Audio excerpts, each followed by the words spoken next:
Praise the Lord. सो दोस्तों, आज मैं एक ऐसा स्टोरी आप लोग के साथ शेयर करने जा रहा हूँ कि जिसमें एक पिता और उनके दो पुत्र होते हैं और उनके बीच में आपस की जो बातें और जो क्रियाक्रम हो गया था उसमें से क्या शिक्षा हम लोग को दिया जाता है, उसी के ऊपर आज का वीडियो है। सो जानने के लिए अंत तक वीडियो को देखें और साथ रहे। एक समय की बात थी जब किसी मनुष्य के दो पुत्र थे। छोटे ने अपने पिता से कहा कि पिताजी, संपत्ति का जो भाग मेरे हिस्से में पड़ता है वो मुझको दे दीजिए। तब पिता ने उनको जो संपत्ति का भाग होता है वो बांट दिया। तब थोड़े दिन के बाद छोटा बेटा अपनी संपत्ति को लेकर कहीं दूर देश में चल गया, क्योंकि उसे अपने हिसाब से चलना था, अपने हिसाब से जीवन को बिताना था।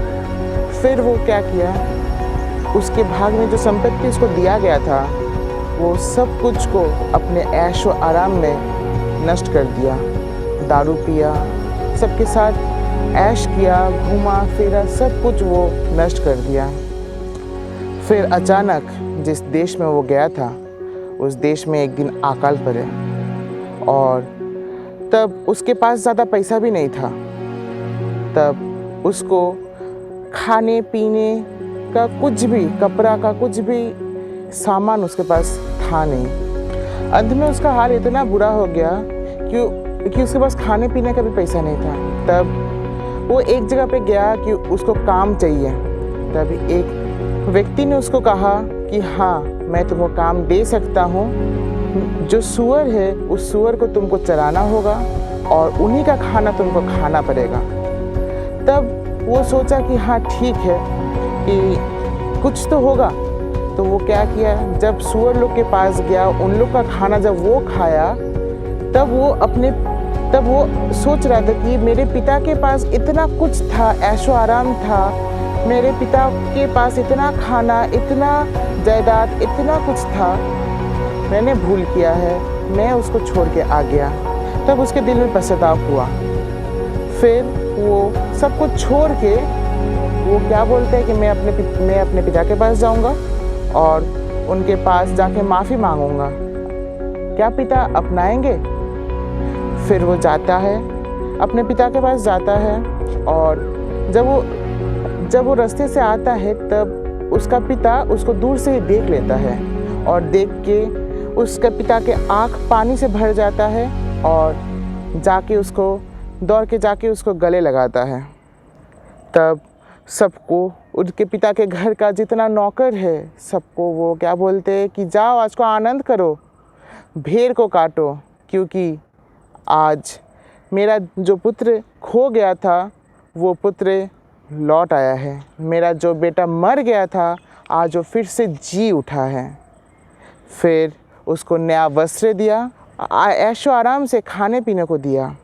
फिर तब उसका जो बड़ा बेटा था वो आया, आके पूछा कि मैं आपके साथ इतना दिन था, सब कामों में मैं आपका हाथ बटाया और जो आपको छोड़ के चल गया था, जो संपत्ति का भाग को भी लेकर चल गया था, उसके लिए आप इतना कुछ कर रहे, कभी आपने मेरे लिए तो इतना कुछ नहीं किया। तब उसका पिता उत्तर देते हैं कि तुम्हारा जो भाई खो गया था वो आज वापस आया है, तुम्हारा जो भाई मर गया था आज जी उठा है, तो आनंद मनाओ। सो दोस्तों, इतना देर से जो कहानी हम लोग सुन रहे थे, अब आते उसका अर्थ में, the moral of the story. इस स्टोरी में हम लोग दो कैरेक्टर देख पाते हैं, एक पिता का और एक पुत्र का। इसमें से दो शिक्षा भी हम लोग को दिया जाता है अगर हम लोग देखते हैं, एक पश्चाताप और एक क्षमा करके ग्रहण करना। क्योंकि जब उसका बेटा जब सोचा कि हाँ मैंने गलती किया है, तब क्या हुआ, वो पश्चाताप किया और लौट के आया। जब उसका बेटा लौट के आया तब हो सकता था कि उसका पिता उसको ग्रहण ना करे, बट उसका पिता ने सब भूल के उसको गले लगाया, अपनाया। तो ग्रहण करने का, क्षमा करने का और एक शिक्षा हम लोग पाते हैं। तो इतना देर जो हम लोग स्टोरी को सुन रहे थे, असल में वो था बाइबल से, सेंट लूक का गॉस्पेल से था, चैप्टर 15 से था कि द प्रोडिगल सन।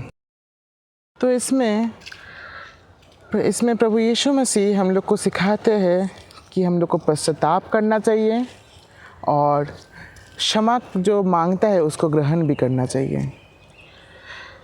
हम लोग भी अपने जीवन पे बहुत सारे गलतियां करते हैं जिसका रिपेंटेंस हम लोग के अंदर होता नहीं है, हम लोग पश्चाताप कर नहीं पाते हैं। तो आज का शिक्षा ईश्वर वही देते हैं कि पश्चाताप करो, कि जो सिचुएशन आ गया है हम लोग को पश्चाताप करना है। It's time to repent and return. So आज का ये जो वीडियो है इसमें से हम लोग एक ही चीज़ हम लोग देख पाते हैं कि स्टोरी से भी कि पश्चाताप और क्षमा, जो क्षमा करता है उसको ग्रहण, क्योंकि हम लोग भी बहुत कुछ पाप करते हैं। तो क्या ईश्वर ने हम लोग को ग्रहण नहीं किया? हाँ, सच्चे हृदय से अगर पश्चाताप करके पाप स्वीकार करते हैं तो प्रभु ईश्वर भी हम लोग को ग्रहण करते हैं। अगर वो ग्रहण कर सकते हैं तो हम लोग को भी वही शिक्षा दिया गया है कि हम लोग भी ग्रहण करें। इस दृष्टांत के द्वारा यीशु ये सिखाते हैं कि जो शिक्षा मैंने तुमको दिया है तुम भी उसको अप्लाई करो। Praise the Lord.